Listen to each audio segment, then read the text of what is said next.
की नुकताच आपण देशभरामध्ये चर्चेत आला नवी मुंबई आंतरराष्ट्रीय विमानतळाला दिबा पाटील साहेबांचं नाव देण्याच्या मागणीवर. नाव देण्याची मागणी याच्या मागचं खरं कारण काय, याच्या मागची ऐतिहासिक पार्श्वभूमी काय? आपण या देशातील थोर समाजसेवक पाहता. या सगळ्या थोर समाजसेवकांचा मी खूप आदर करतो. महात्मा ज्योतिबा फुले असतील, बाबासाहेब आंबेडकर असतील, सावित्रीबाई फुले असतील, सगळीच लोक जे थोर समाजसेवक आहेत त्या प्रश्नांची म्हणजे काय त्याला वाचा फोडली, त्याला न्याय दिला.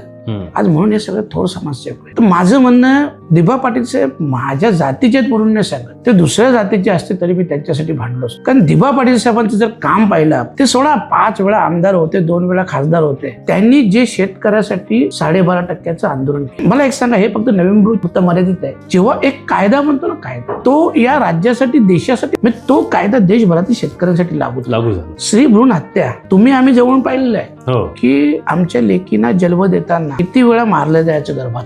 किती मोठा विषय होता. या विषयाला वाचा फोडून श्री भ्रूण हत्येचा कायदा महाराष्ट्रात त्यांनी करायला लावला आणि त्याची दखल घेऊन तोच कायदा केंद्र सरकारने देखील पारित. जो आमच्या माता भगिनीचा विषय, तो देशभरातील सगळ्या जाती धर्मांच्या मुलीसाठी विषय आहे. बरं, जो कुल कायदा लागू झाला, कुल कायद्याचे जनक खरं म्हणजे नारायण नागो पाटील साहेब त्यांनी केलं. पण त्याचं देखील कायद्यात रूपांतर करण्यासाठी ज्या काही अडचणी होत्या, त्या सगळ्या अडचणी दूर करून दिबा पाटील साहेबांनी केलं ना.